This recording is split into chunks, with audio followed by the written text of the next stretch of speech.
Chosen one. You have been called chosen before, but today that word is carrying something it has never carried in your life until this moment. Today, you are not the chosen one who is waiting.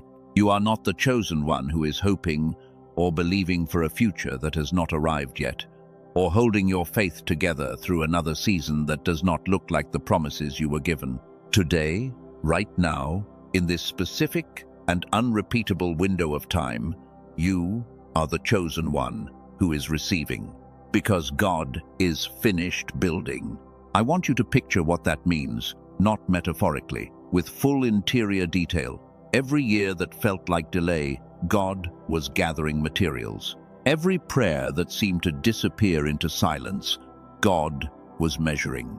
Every relationship that broke, every door that closed in your face, every dream you had to set down because the weight of it was too much to carry forward, all of it was not accident.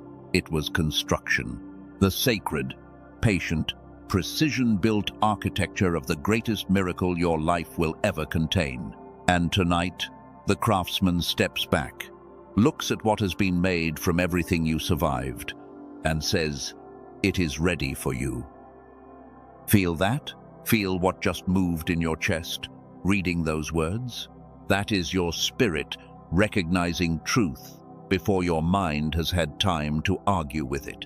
The truest part of you has been reaching for this message, not because hope is easy for you, but because underneath all the protecting and reasoning that the mind does constantly, something in you has always known. Known that the silence was not abandonment, known that the delay was not the verdict, known that something was being constructed in the space where your answered prayers were supposed to be. That knowing is not false. It never was. What God has been building for you is specific.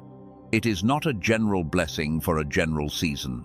It is the singular, design-precise breakthrough that required your exact life, your exact losses, your exact seasons of faithfulness in the dark to become possible. No one else could have built it, and no one else can receive it. The tier you are entering is not the tier of trying harder. It is not the tier of believing more correctly or becoming more worthy. It is the tier of receiving what was always yours. The tier of the greatest miracle, not as a category of blessings, but as the specific, heaven-built breakthrough that has had your name on it from the beginning. Stay here, chosen one. What I am about to share with you will reframe everything you have been through, and the miracle it reveals, grounded in science and sealed by heaven, is already yours, already waiting. There are signs that someone is standing exactly where you are right now. Not generic spiritual signs that apply to anyone who has ever prayed, but specific, personal signs that mark someone whose building season is finished. Someone whose greatest miracle has arrived at the moment of receiving. I want to walk through 5 of them, and as we go, notice whether these feel like new information or whether they feel like a mirror held up to your own life. The first sign is this: you feel the weight of 2 lives. The life you are living right now and the life you sense you were made for, not in an ungrateful way, not in a way that makes you resent what you have, but in a way that makes you quietly, persistently aware that what you are currently experiencing is not the full scope of what you were designed for. You do your work, you love your people, you show up faithfully. And still, in the background of your ordinary days, there is a knowing that sits below the surface like a low and steady hum, a certainty that something has not yet arrived that was supposed to. Most people silence that knowing. They label it pride or ingratitude and push it down until the voice goes quiet. But you have not been able to push it all the way down. It keeps rising. It has kept rising through every season that should have trained you to be satisfied. That rising is not restlessness. It is not a failure to be content. It is the part of you that knows it was built for more, refusing to pretend that it does not know what it knows. If something in you recognized that first sign, I want you to type 777 inches. the comments right now, not as a ritual, as a declaration that you are someone who refuses to let the knowing go quiet. The second sign is one most people hesitate to name out loud. You have been disappointed by God. Not bitterly, not in a way that made you walk away from faith, but in the quiet, specific way that comes from praying for something with everything you had, and watching it not come in any form you could recognize. Something you brought before heaven with full honesty, and the answer was either no or not yet, or a silence that stretched long enough to change the shape of how you hope. And you stayed.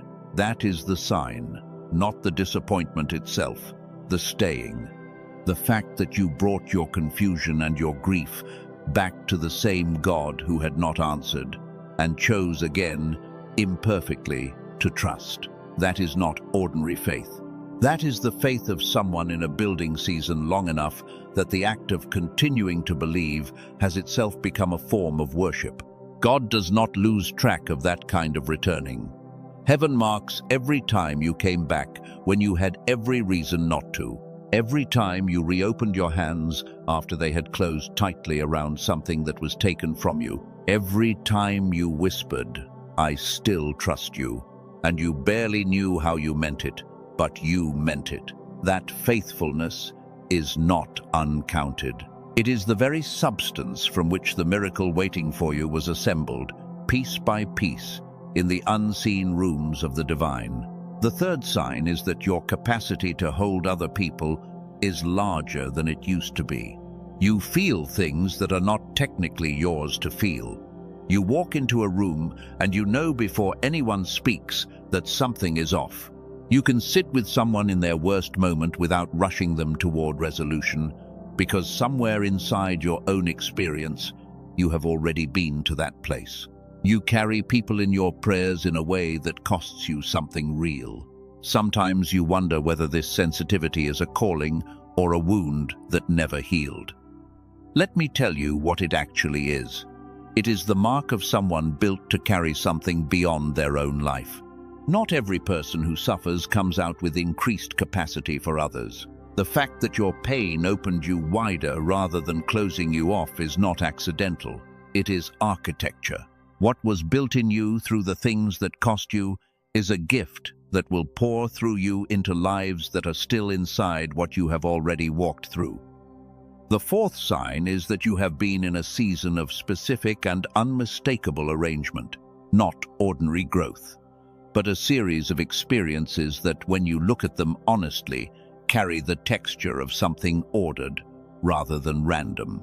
The relationship that seemed accidental taught you something essential. The loss that seemed arbitrary gave you a wisdom that nothing easier could have produced.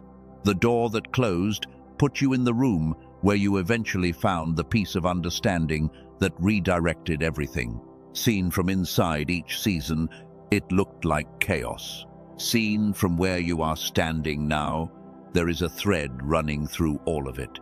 That thread is God building, not shaping character in a general way, building something specific that required your particular history, your particular sequence, your particular pace to complete. And that building is done. The fifth sign is the one I want you to hold most gently. There is a gift in you that has not yet found its full expression. You have felt it move in glimpses, a word you spoke that landed with a precision that surprised even you, a solution that arose from somewhere beyond ordinary thinking, a knowing that arrived before the evidence did and turned out to be exactly right. You have had those moments, and then ordinary life resumed, and you wondered whether those glimpses were real or whether you had been flattering yourself. Here is the answer. They were real, every single one of them. Quote, "The gifts in you are not accidents of personality. They are part of the design of someone built for a specific purpose in a specific time. And the reason they have not yet found their full and permanent channel is not because you imagined them.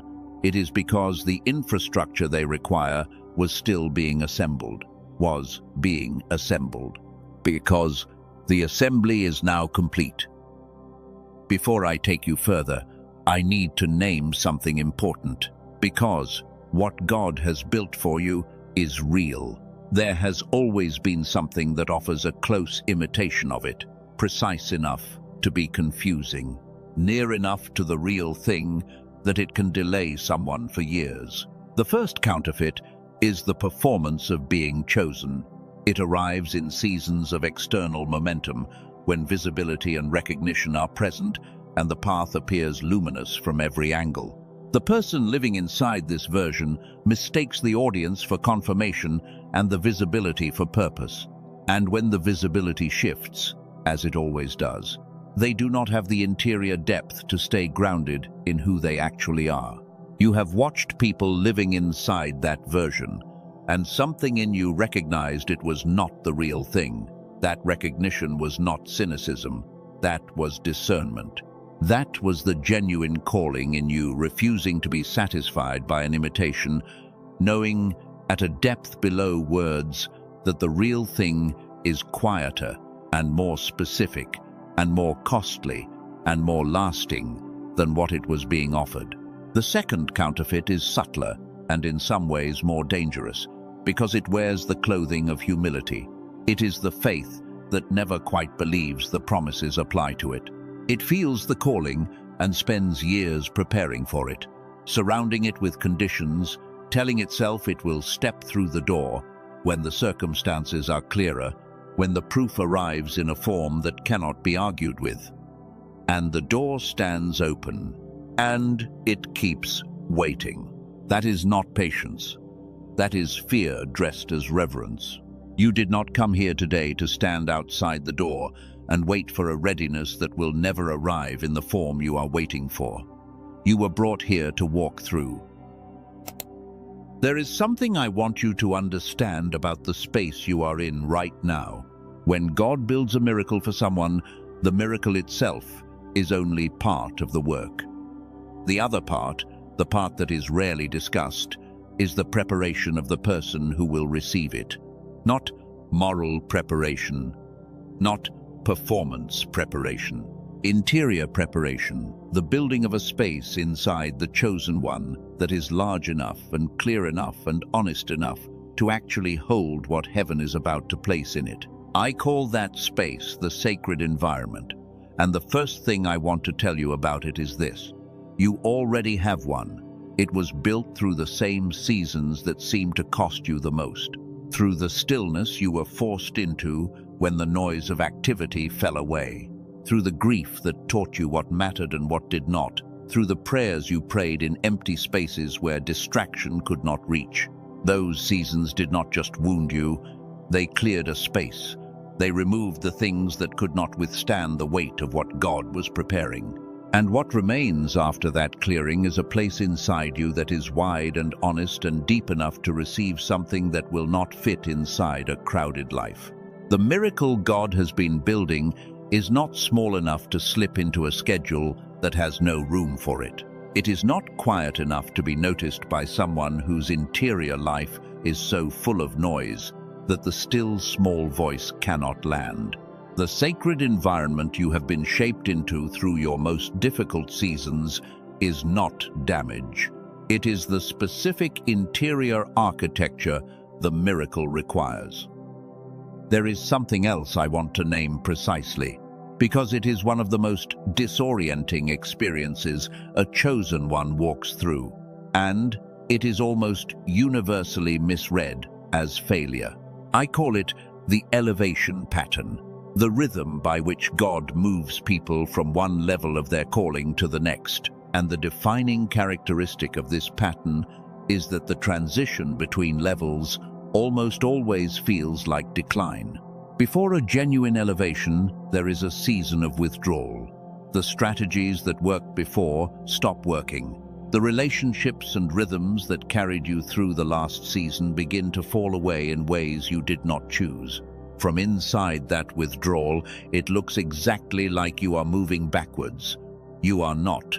You are outgrowing. The things falling away belong to the version of your life you are leaving, not the version you are entering. In the last 1 to 3 years, have you felt that certain things that used to bring you clarity have stopped doing so? That the strategies which carried your faith forward have become somehow less certain? If yes, that is not a sign you have lost something. That is the signature of an elevation in progress. Most people who stay with a message like this are not casual listeners. Something in them recognized something in this before they had a chance to evaluate it. If you have been feeling that elevation disorientation, that sense of being between a season that has ended and one that has not yet fully arrived, I want you to type the words "I see it" in the comments right now, because what I am about to share next is specifically for the person standing in that threshold space. There is a man whose story I want to sit with you inside for a moment, not as a historical lesson, as a mirror for what you are living. His name was Joseph. He was born into a family where favoritism created rivalry so deep that his own brothers wanted him gone. And the particular weight of his story is this: he had genuine gifts, a real and recognized capacity for something extraordinary. And the first thing that happened to that gift was that the people closest to him tried to destroy it. They threw him into a pit. They sold him into slavery. They carried his robe home covered in blood and let his father believe he was dead. Joseph went from a young man who had been told he was chosen for something great to a slave in a foreign land with no evidence that the promise had meant anything at all. And then it got worse. He was falsely accused. He was imprisoned.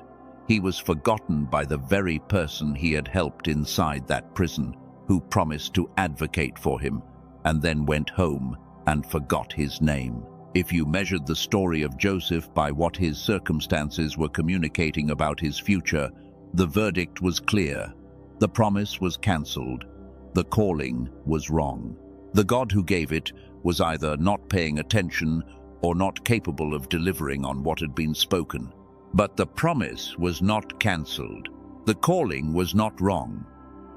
What was happening in those prison years, in every season of Joseph, his life that looked like loss, was exactly what I have been describing to you. It was construction. Joseph was being built, inside and out, into the precise person who could carry what was waiting for him. The leadership that would govern a nation in crisis. The wisdom that would save a generation. The grace that could look his brothers in the face after everything they had done and say, "You meant this for harm, but God meant it for something else entirely." That grace did not come from talent. It came from the pit. It came from the years in the prison. It came from the seasons that, from the outside, looked like the end of the promise, and from the inside were the most essential phase of the preparation. Chosen one, the years you have been in are not a deviation from your story. They are the most important chapters of it. And the morning Joseph was called out of the prison and into the palace is not a fairy tale. It is a pattern, and it is the pattern activating in your life right now. Now, I want to tell you something that most people never hear in a conversation like this. There is actually a way to bring back the full clarity and power of the mind you were born with. The whole brain capacity that was alive in you as a child, before the years of striving and survival mode began to dim it. A small group of neuroscientists led by a doctor in New York who has spent 2 decades researching this discovered something. Something so simple that it sounds suspicious the first time you hear it. I will show you exactly what they found later in this message. But for now, just hold this question with me. What if the fog and disconnection you feel is not just the effect of stress or age? What if something was actually taken from you at a level so deep you never noticed it leaving? And what if there is a way to take it back? I want to gently press something here. If what I am sharing is landing in you, if you feel something in your spirit that says, "Yes, this is real, this is for me," take a moment right now to press the like on this message. Not for me, but so that what we are doing together here reaches someone else who needs it just as much as you do. Someone in your life right now is waiting for a message like this one, and your action is the thing that puts it in front of them. Now I want to name something, because it is standing between you and the miracle that is ready for you, and it has been standing there for a long time. There is a voice you have probably heard more than once. It does not always use words. Sometimes it arrives as a feeling that comes right after a moment of genuine hope, a quiet interior deflation that follows the inspiration, a sentence that says, "This is not actually for me. I have been disappointed before. People like me do not receive things like this. There is something about my history or my worthiness that places me in a different category from the people these kinds of miracles actually happen to." That voice is not discernment. That voice is not humility. That voice is what I call the unworthiness barrier, and it is the single most common thing I have watched prevent chosen ones from receiving what had already been prepared for them. The unworthiness barrier is not an honest assessment of your spiritual condition. It is the accumulated weight of every disappointment that was not fully processed, every time you hoped, and the hope was not met. Every experience that carried the implicit message that God is more generous to other people than to you. It is a conclusion drawn from real evidence, and it feels true because the evidence was real. But the conclusion is wrong. The miracle waiting for you was not designed for someone with a perfect track record or a history of unblemished faith. It was built specifically for someone who walked through exactly what you have walked through and came out the other side still standing, still reaching, still willing to receive. The second obstacle I want to name is the control grip. This one looks like wisdom. It feels like discernment. It is the part of you that wants to understand the mechanism before you trust the miracle. That wants the evidence verified before it lets you actually open to receiving. There is nothing wrong with wanting to understand, but the control grip makes understanding a condition for receiving. It says, "I will not open myself to this until I can explain it." And what it does not know is that the things heaven places in front of chosen ones at moments like this cannot be fully understood in advance. They have to be experienced to be known. They have to be received before they can be verified. Joseph did not understand what the prison was for while he was in it. The understanding came after. The grace to forgive came after. The miracle was not explained to him in advance. It was given to him as he moved through the open door. That is how this works. The door does not explain itself before it opens. It opens, and the understanding comes as you walk through. You have been listening now for a significant time, chosen one. Something in you chose to stay. And what I am about to walk you into next, the revelation of what God has been building and exactly how it becomes yours, is the reason you were brought to this message today. I want to tell you who you are, not in a general sense, in the most specific sense I am capable of. There are identity patterns that appear again and again in the lives of people who have been in building seasons like yours. Archetypal roles that show up across sacred history in ordinary people being prepared for extraordinary things. I want to name 3. At least one will feel less like a description and more like a recognition. The first is the seer. The seer is the one who knows things before they can be explained, who feels the atmosphere of a room shift before anyone else notices, who senses the truth of a situation beneath the surface of what is being presented. The seer has often spent years wondering whether this capacity is reliable or whether it is imagination, has been told to be more practical, more evidential, has learned to speak the knowing carefully, because the unfiltered version confuses the people around them. But the knowing was never imagination. It was design. The seer was built to perceive what others cannot perceive, not as a curiosity, but as a tool for a specific kind of service. If you recognize yourself here, the season you are in is not the dimming of that gift. It is the sharpening of it. The second is the cycle breaker. This is the one who carries in their life the weight of patterns that ran in the family long before they were born. Poverty. Relationships that failed the same way, in the same places, for the same unspoken reasons. Spiritual patterns of striving without arriving, of being close to breakthrough, and then watching it dissolve. The cycle breaker carries this not because they deserve it, but because they were specifically chosen to be the one in whose life the pattern ends. Every season where you felt that inherited weight and chose, imperfectly, to respond differently, was an act of cycle breaking. The miracle coming to you is not only for your life, it is the beginning of a different inheritance. The third is the wounded healer. This is the one whose deepest place of pain has also become their deepest place of authority. They do not help people from a position of having it figured out.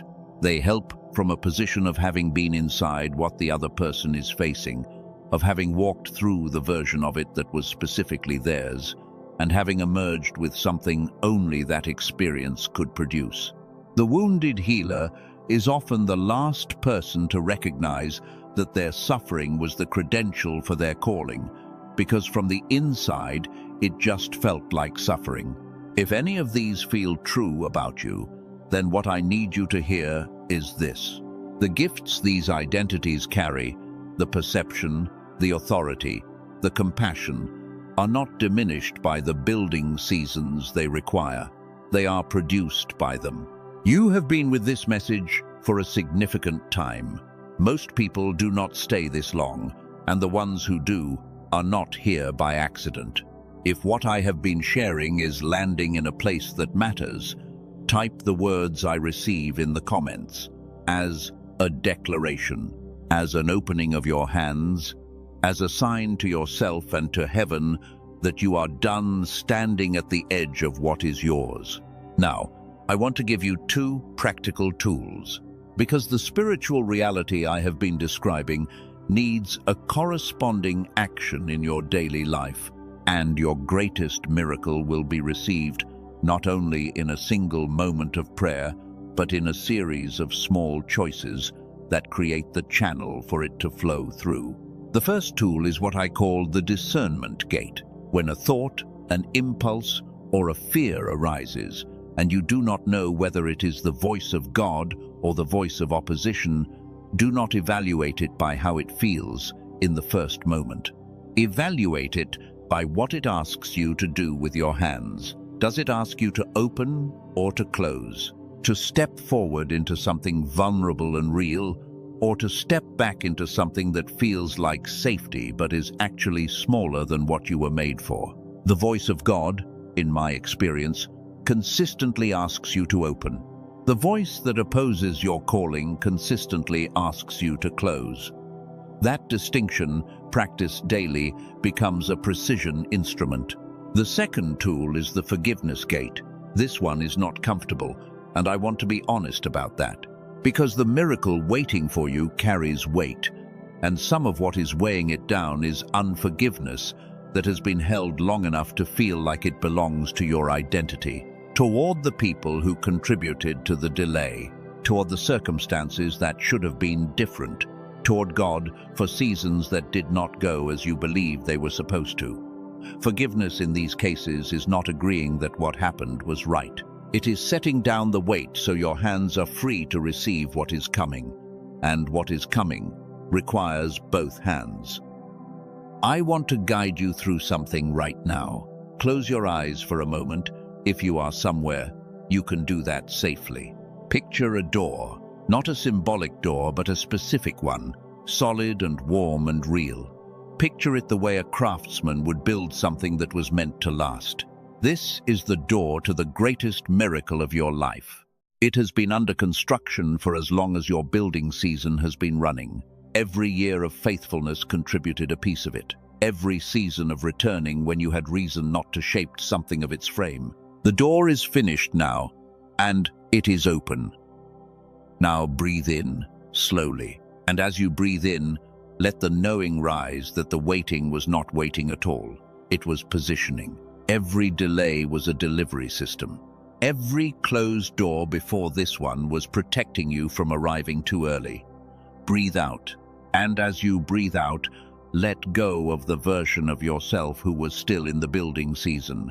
That person did holy work, but their season is complete. What walks through the door is the one who was built inside the waiting. Place your hand on your chest. Feel your own heartbeat. That rhythm is not random. That is the pace at which God built your miracle, in time with you, around you, for you.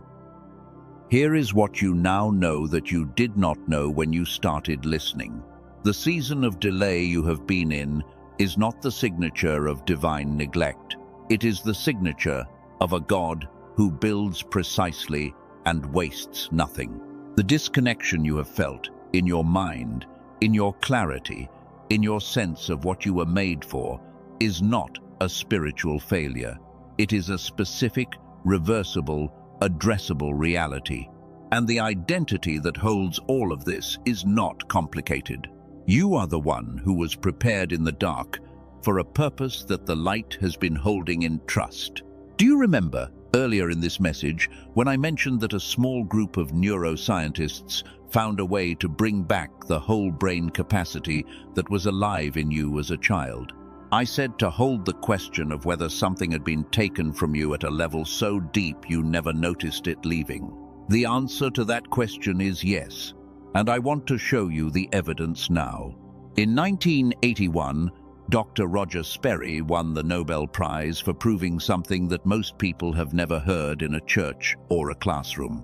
He proved that the human brain has two hemispheres, and that when those hemispheres operate in full synchronization with each other, the human mind enters a state of capability that most adults have never experienced. Whole brain activation. In that state, creativity, clarity, intuition, and insight become available not as a trait some people are born with, but as a neurological reality. 98% of children operate in that state naturally. Less than 1 in 1,000 adults still do. What happened? Not age, not lack of discipline or faith. Something systematic. The pressures of modern life, the demands of survival mode, the constant narrowing of attention that accumulates across decades quietly disconnected the two hemispheres, quietly shut something off that was always supposed to stay on. I heard about a woman from Manhattan whose family carried a belief across generations that they had been born under a difficult star. Her father gave 22 years of faithful service to his company. He was promoted. 2 months later, the company shut down. It looked like confirmation of everything the family had always believed. She found the research built on the Nobel Prize work of Dr. Sperry. Something shifted. A promotion came. A marriage that had gone quiet came back to life. She said in a message that the thing she had always called the family curse turned out to be something that could be reversed. What she described was not magic. It was the reactivation of something that had always been there. A team of neuroscientists, led by Dr. Daniel Barone, a neurologist in New York City, spent years taking Dr. Sperry's Nobel Prize research and asking a single question. What if the process of reconnecting both hemispheres could be made accessible today, without expensive equipment, without months of disciplined practice, without anything that requires a perfect schedule or a background in neuroscience? They built the answer. They call it the Genius Switch. It is not a supplement. It is not a meditation app. It is a targeted auditory sequence, 8 minutes in length, engineered to reconnect both hemispheres of the brain using neural sync technology, rooted in the same research that won the Nobel Prize. Headphones. Eyes closed. 8 minutes. Dr. Barone's team studied the tracks available on streaming platforms that carry similar labels. They found that most had no neural sync technology embedded at all. They were labeled that way for engagement. The actual sequence took years to develop and is available only through the direct page, for a reason Dr. Barone explains himself. If you are wondering about the investment, here is what I can tell you. Colleagues who reviewed this technology said it would represent extraordinary value even at $500. In-person neurofeedback sessions, which address a narrower version of the same underlying process, cost $300 per hour. A home machine for the same purpose costs $7,000. The team released this at $49, over 40% below the original price. And for those who stayed with this message today, there is an additional $10 off available on the page right now. $39, with a complete money-back guarantee that applies regardless of how many times you have listened. When your spirit resonates, the link is in the description and in the pinned comment. Chosen One, I want to speak something over your life now. Not more content to consider, not more information to process. I want to do something that has been building toward this moment since the first word of this message. I want to speak directly to the part of you that has been waiting, maybe for years, for someone to look at your whole life, everything it cost, everything you became inside the building season, and say clearly, without a condition attached, that you are exactly who you were supposed to become. You are not behind. You are not broken. You are not a version of Chosen that is somehow less than what the word means. You are the specific, precision-built expression of a calling that required everything you walked through to become real. And the miracle God has been building for you is finished, and you are ready to receive it. And the receiving begins right now. Let me begin with what I am grateful for. I am grateful that you stayed. I do not say that as a courtesy. I say it because staying inside something real, staying when the defense mechanisms in you wanted to protect you from hope, staying when a part of you said you have heard this before and you do not want to be disappointed again, staying through all of that is not passive. It is an act of faith. It is the kind of faith that does not announce itself. It is the kind that simply remains when it would have been easier to move on. I am grateful for the years that cost you, not because suffering is good in itself, but because what came out of those years is not replaceable by any shorter road. The depth you carry, the quality of patience that can only be built by waiting long enough that patience itself becomes a form of worship. The grace toward other people that comes from having needed grace yourself and knowing what it means to receive it, none of those things can be manufactured. They can only be lived, and you lived them. I am grateful for the version of you that almost gave up and did not. That is the version of you that I most want to witness right now. Not the strong version, not the version that had the answers and the faith and the clarity. The version that was exhausted and chose again anyway. The version that was disappointed and returned anyway.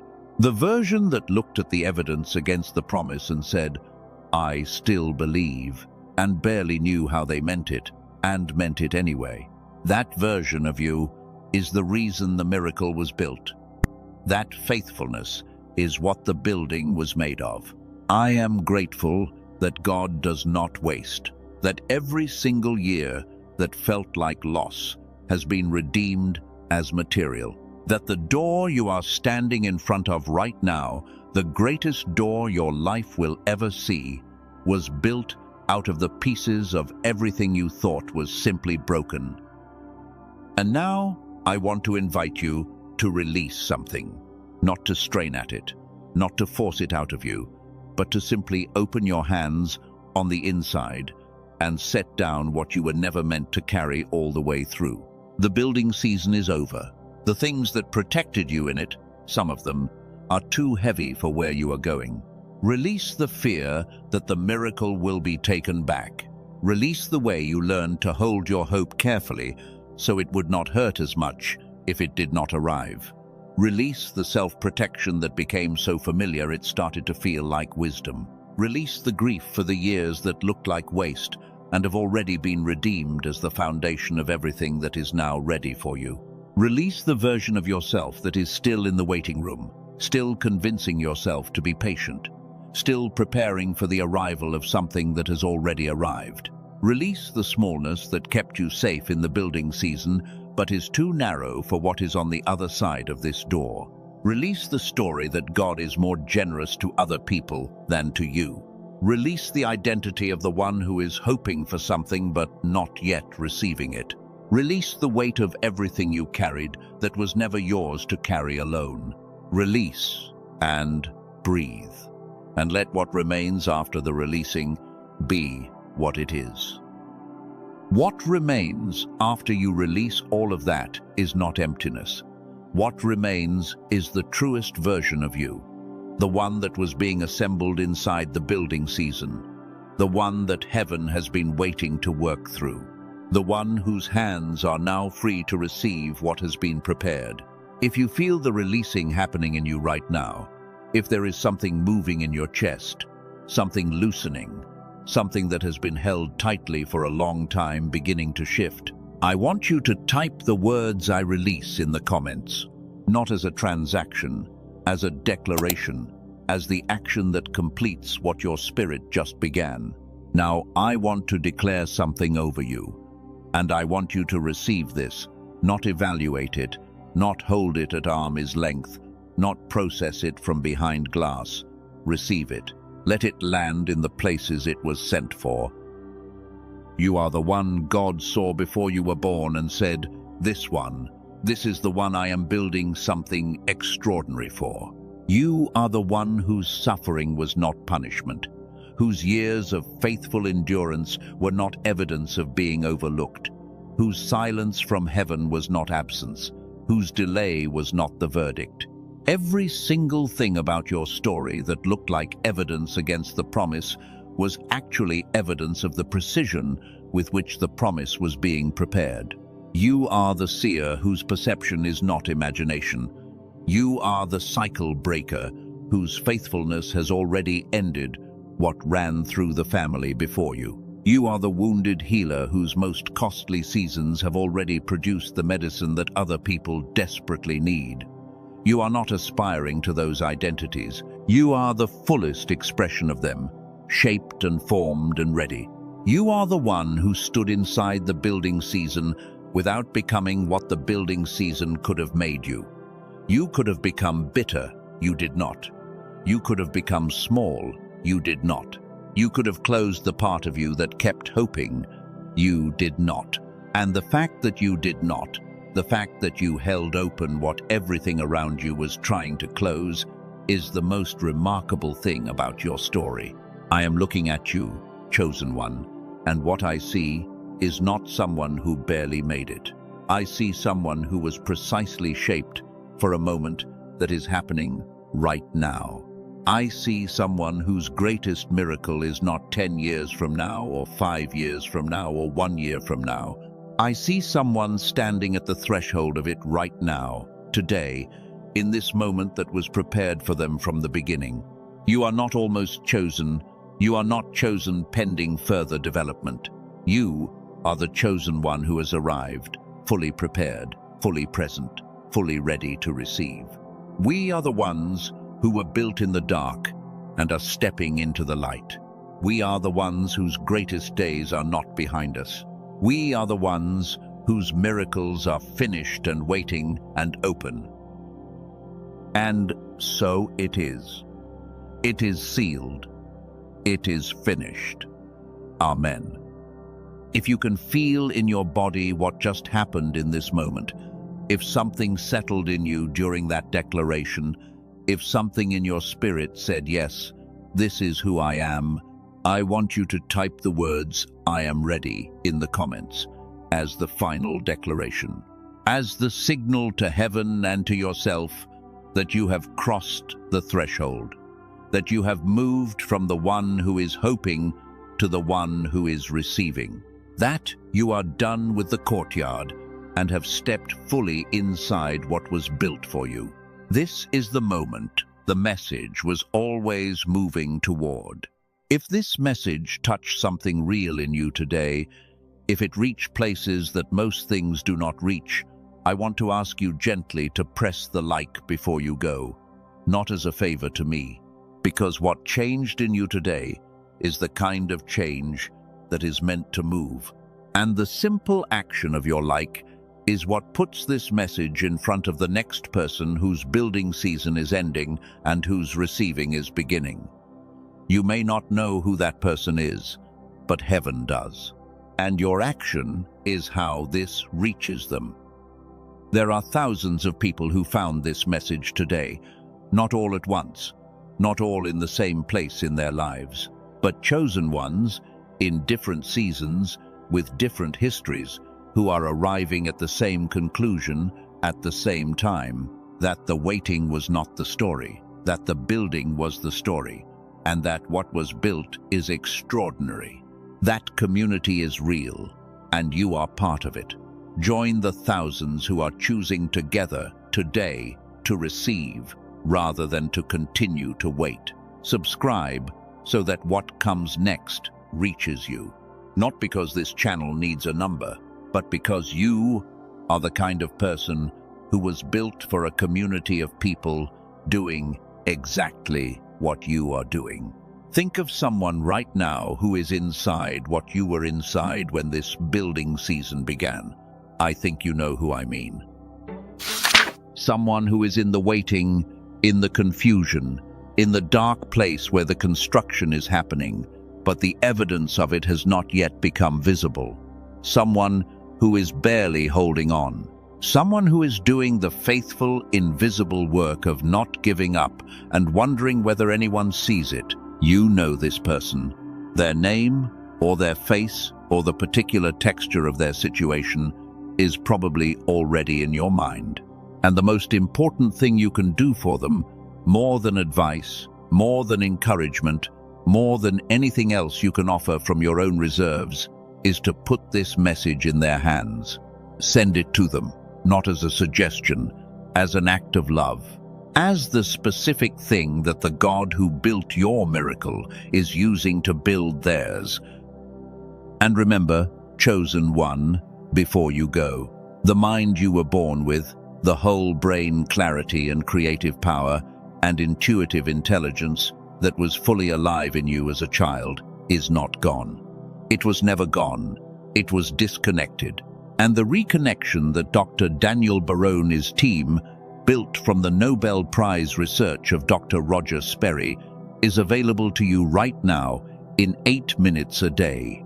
If your spirit resonates, the link is in the description and in the pinned comment. Let it bring back what was always yours. You were chosen. You were built for more. The more is here. Go, receive it.